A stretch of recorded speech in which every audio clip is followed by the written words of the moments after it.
ज्ञानदेव तुकाराम राजा रामचंद्र भगवान की कपिवर्य महारुद्र हनुमान की श्रीराम दर्शनाचित्त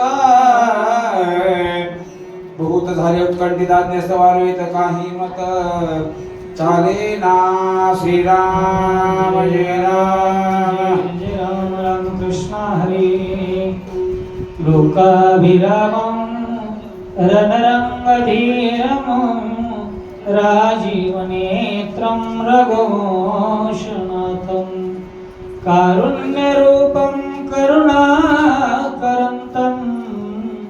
श्रीरामचन्द्रं शरणं प्रपद्ये श्रीरामचन्द्रं शरणं प्रपद्ये। भगवान प्रभू रामचंद्रांना वंदन, संत श्रेष्ठ हनुमंतरायांना वंदन, ग्रंथकर्ते गावबा काका नाथरायला वंदन, सर्व रामभक्तांना माता माऊल्यांना वंदन करून कथा भाग शक्ती प्रसंग 6वा अध्याय 6व्या अध्यायातील सेवा करत असताना सर्वप्रथमतः कागणेवाडीकरांना धन्यवाद आहे, कारण ही जी शक्तीची तुम्ही तीत काढलेली आहे ही तीत फार महत्वाची तीत आहे, कारण ही तिथी कधी सोडू नका. कारण भगवान प्रभू रामचंद्राचा जन्म ज्या नवमीला झाला ती नवमी कोणती आहे? उत्तम हा चैत्र मास ऋतू वसंताचा दिवस शुक्ल पक्ष ही नवमी उभे सुरवर योगी.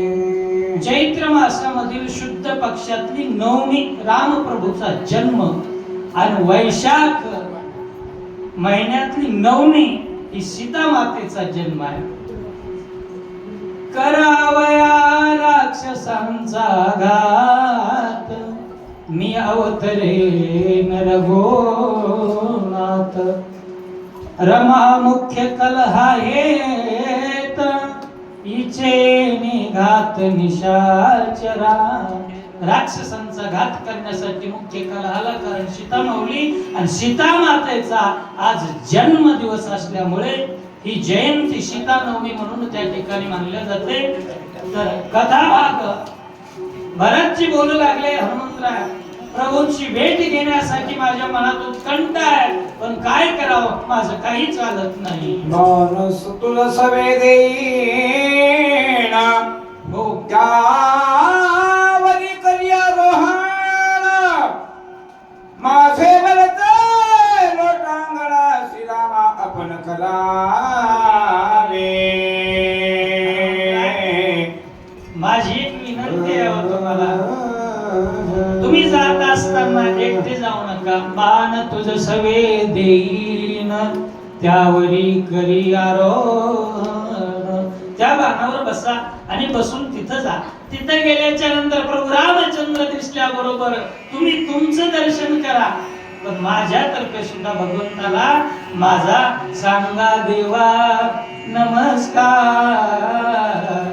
देवाला माझा नमस्कार सांगा अशी विनंती त्या ठिकाणी भरतजी करतात. तुकेने कृतकृत्य झालं तुझे निसनाथ तू कृपाळू श्रीराम भक्त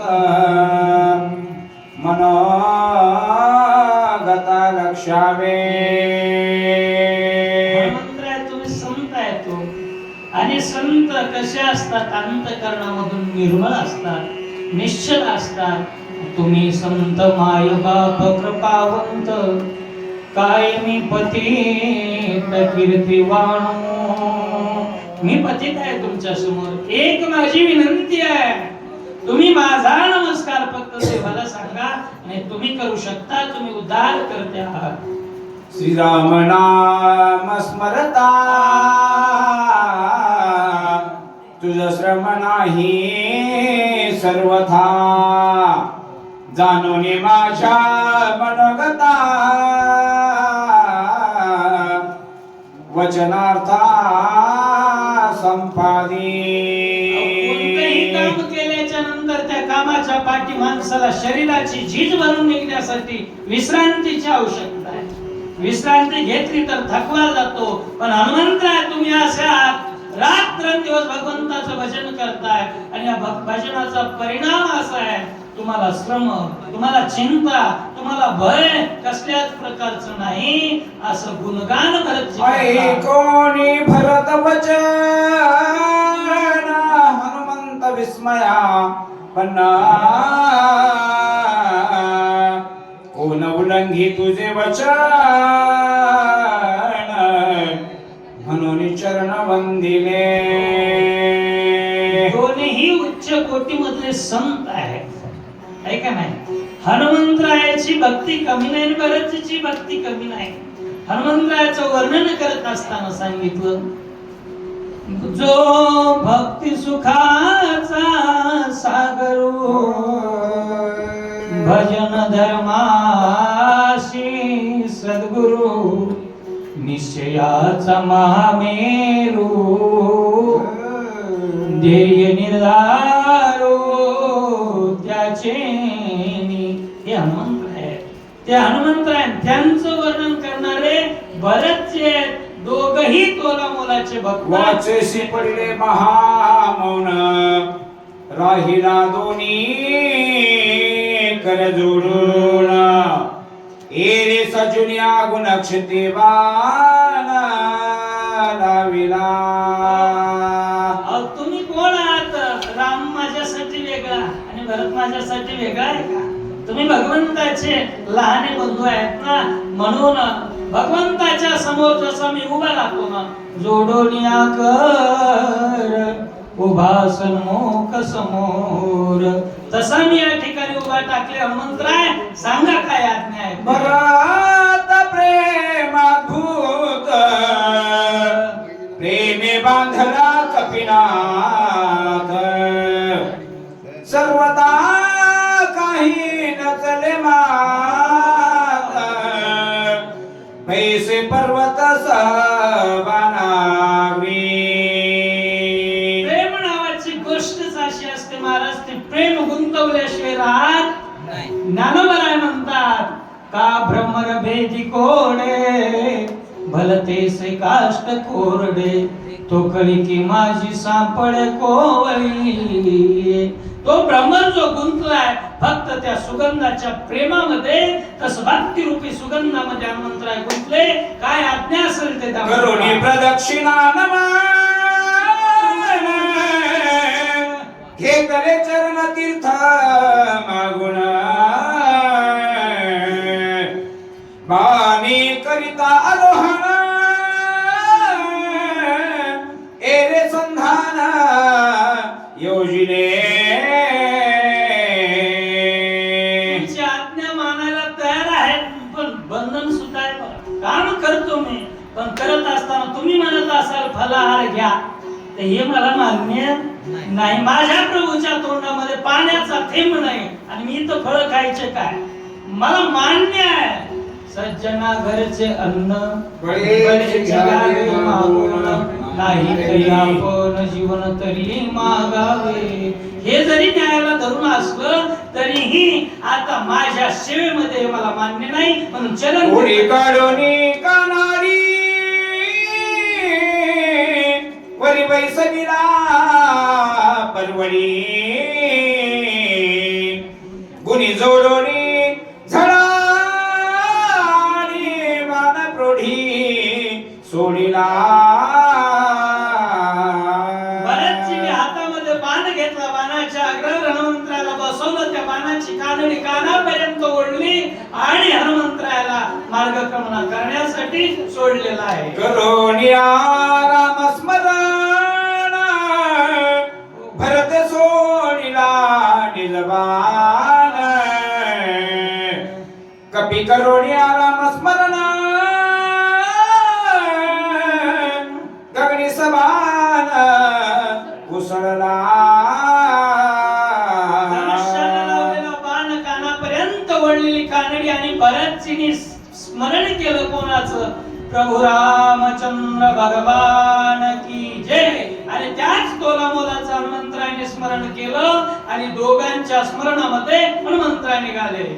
हनुमान जाता गगनात गगनावखे लखलखित दिव्य तेज अद्भुत तेजे भास्वताच्छादे.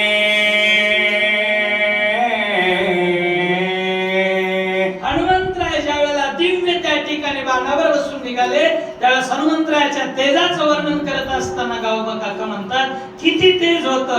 त्या तेजापुढे सूर्याचं तेज कमी पडावं. आता रात्रीची वेळ होती, सूर्य आकाशात नव्हता, पण तरी सूर्याच्या तेजाला लाजवेल एवढं तेज दिव्य दुधुंबी सुरवरी स्वर्गीत राहटिल्या भेरी पुष्पवृष्टी सुरवरी केली शिरी कपीच्या. इकडे राम नामाचा भूकार चालय पण देवानिकांना आनंद झाला. कपी केसरी माझा हनुमंत दिव्य औषधी घेऊन निघालाय. त्यांनी पुष्पवर्ष हनुमंताच्या अंगावर केले आणि ते हनुमंतरायाच्या गंधर्वाचे गायन सिद्धांचे जे जयकार गर्जन देवांगनाचे नर्तन कपीचे गर्जना निज गजरे. एक क्रिया सांगितली देवांगनांचे गर्जन. देवांगना देवांच्या स्त्रिया नर्तन करणाऱ्या नर्त्यांगना त्यांचं नर्तन चाललेलं आहे. हनुमंतरायाचा भूकार चाललाय, पुष्पवृष्टी चालली. अशा विजयी झाला कपींद्र आता उठवील सौमित्र निवटोनी राक्षस भार दस शिर मारील. हनुमंतराय निघाले त्यावेळेस देवाने विचार केला काय म्हणतायत. विजयी होऊन हनुमंतराय निघालेत म्हणजे दिव्य औषधी आणल्यात ना, निश्चित लक्ष्मणजी उठेल आणि लक्ष्मण उठल्याच्या नंतर राजा रावणाच्या बांधवडीमध्ये असणारे देव, कारण तुका म्हणे जाचे देव बांधवडीत असणारे देव त्यांची सुटका होणार म्हणून देवादिकांना आनंद आहे. उठेल देवांची बांधवडी नृत्या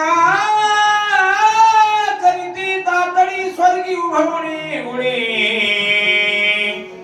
जे जे कार्य गर्जता ते आपापल्या घराच्या समोर गुढ्या उभारल्या आणि गुढी हे आनंदाचं प्रतीक आहे. टाळ वाद्य मृदंग यांचा गजर आहे. सगळीकडे रामनामाचं भजन चाललेलं आहे आणि त्यांना मनाच्या ठिकाणी एकच विषय होता, इच्छा होती की जो भगवान परमात्मा फेडावया देवांची सांकडी स्वधर्म वाढवावया वाढी नामे मोक्षाची उभवावया गुढी सूर्यवंशा गाडी तो आपलं कार्य करणार, आमची सुटका होणार. देव आनंदित आहे. स्वर्गी हर्षित सुरगान वेगी जात से वायू नंदन आकाश मार्गे शोभायमान क्षणे गमन दिगंता आकाश मार्गाने अतिशय वेगाने हनुमंतराय निघालेत. स्वर्गामध्ये आनंद आहे. हनुमंतरायाचा वेग अतिशय चाललाय आणि दिव्य प्रकाश पडलेला आहे. सगळीकडे आनंदाचं वातावरण आणि हनुमंतरायाचं उडान चाललं.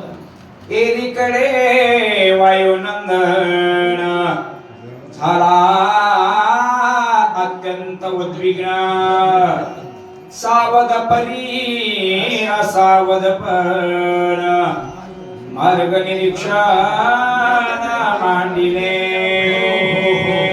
येरीकडे काय झालं म्हणतात महाराज. येरीकडे रघुनंदन कळालं आपल्याला.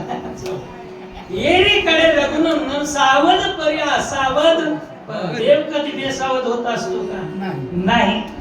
देव बेसावध झाला असं आपल्याला वाटतंय, कारण आपली बुद्धी ठिकाण्यावर नाही म्हणून वाटतंय. आणि म्हणून आज सावध असणारे परमात्मा मन दुःखानं भरून आलेला आहे आणि त्यावेळेला कपिनंदन का लागले विलंबन नकळे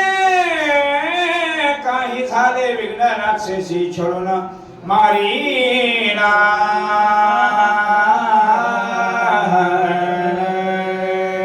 भगवान परमात्म्याला मनाच्या ठिकाणी उद्विग्नता निर्माण झाली, बसू लागले, उठू लागले, कपाळावर असा हात ठेवायचा, का माझा हनुमंत येत नसेल का, बाण यायची कपिनंदन काय येत नसेल हनुमंतराय, काय विघ्न निर्माण झालं का, एखाद्या राक्षसानं माझ्या हनुमंतरायला अडवलं असा मनात विचार आला. ही सगळा पर्वताची चुकला, आणखी पर्वतांतराशी गेला, की जाता मार्गाची भुलला, वेढावला कपिंद्र. दुःखात माणसाच्या मनात नव्या नव्या प्रकारचे अंतःकरणामध्ये तरंग विचाराचे उठत असतात. काय म्हणतायत ते? भगवंताचं म्हणणं आहे, कापा पर्वताची चुकला. हनुमंतराय द्रोणागिरी पर्वतावर जायचं सोडून दुसऱ्याच पर्वतावर गेले. नाही नाही नाही नाही नाही, वाटेतच कोण्या ठिकाणी काही विघ्न निर्माण झालं. एक ना प्रकारचे अनेक विचार तरंग उठतात. की नीट तेथेची गेला, पर्वत ही ठाकीला औषधी नोळखेची वहिला, की डोळा लागला पर्वती. एक शंका मनातली कशी देवाच्या जाते बघा. कारण मार्ग दावणी गेले आधी दयानिधी, घेण्याची पंथे चालू जाता न पडे गुंता कोटे काही. जे जगाला मार्ग दाखवते ते मार्ग कसं चुकतील. माझ्या हनुमंताचा मार्ग चुकला, नीट त्या ठिकाणी गेले, पण गेल्याच्या नंतर औषधी ओळखता आले नाहीत का काय. बरं दुसरी शंका निर्माण झाली, बरं त्याला डोळा लागला काय माझ्या हनुमंताला, असा विचार आला. राक्षस कोणी निमले तेथ, तीही माया केली बहुत, कोणी पाडला हे हनुमंत, कपिनाथ विटमीला. नाही नाही, माझा हनुमान झोपणारच. झोप कुणाला येते? ज्यानं भरपूर जेवण केलंय. येता येता मला बळच महाराजांनी जीव घातलं. मी म्हणलं आळशी नाही ना, मला काही फरक पडत नाही. पण ज्यानं अन्नाचा कणच पोटात टाकला नाही त्याला कशी झोप लागणार? झोप लागत नाही माझ्या हनुमंतराला. पण झालं असेल काय, निश्चित राक्षसासी नाकडे सर्वथा मायेसी, जिंतून माया राक्षसी निरकार्यासी लाधे.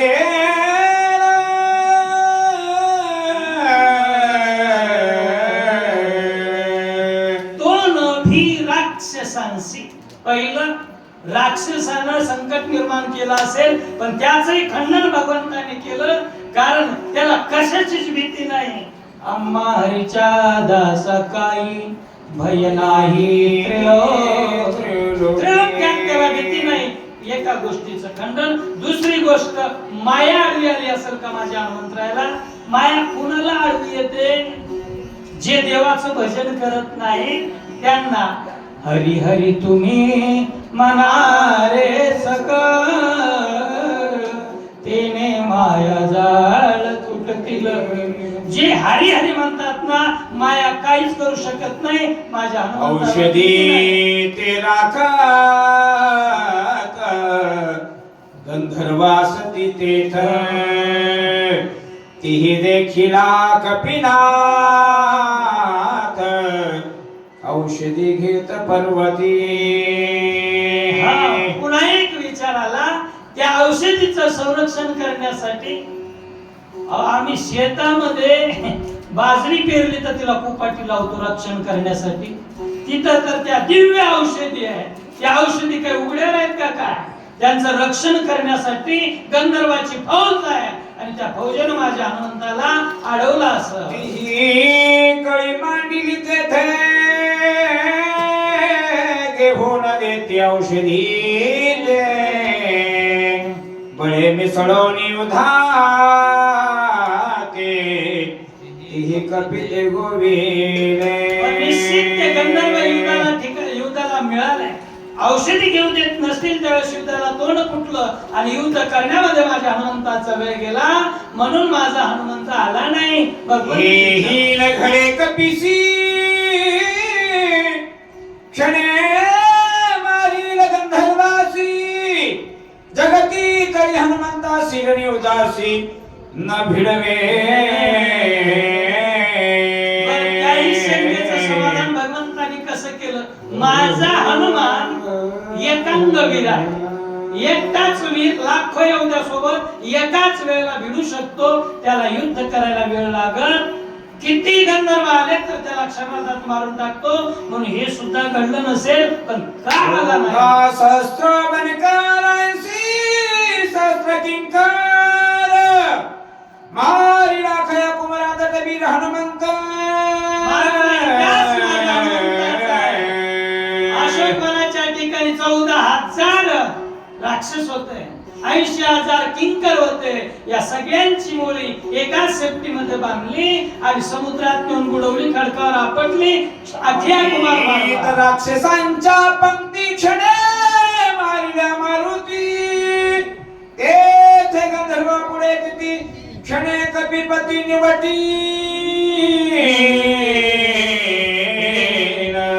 अमित राक्षसांच्या पंक्ती.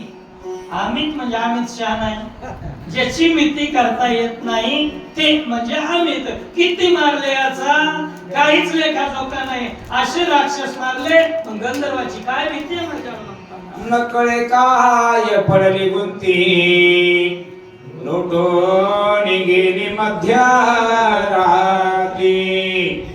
हनुमान नयेची शीघ्र गती रघुपती सचिंत. काहीतरी नेमकं झालंय, ज्या अर्थी माझा हनुमंत आला नाही. स्वामी कार्या पैसादर असा हनुमान आला नाही ना. मग झालंय काय नेमकं?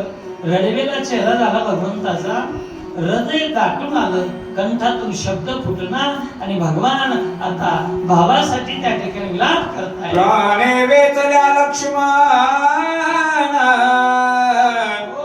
औषधीचे काय कारण. अश्रुपूर्ण झाले नयन लक्ष्मण केवी वाचन. भगवंताने लक्ष्मणजीला समोर घेतलं असं मान्यवर त्या ठिकाणी ठेवलेलं डोका दृश्य डोळ्यासमोर आणून मागवतो आणि भगवंताच्या अश्रुपूर्ण झालेले नयन आणि भगवंत विचार करतात, जर माझा लक्ष्मण उठला, हनुमंत औषधी घेऊन आला, त्याच्या अगोदर जर माझा लक्ष्मण निघून गेला प्राण मला सोडून, तर काय करायचं? त्या औषधीला काय उपयोग आहे? एकदा साप निघून जाऊन फटाडाला मारीत बसणं काही उपयोगाचं नाही. तसं होईल. आहा लक्ष्मणा काय केले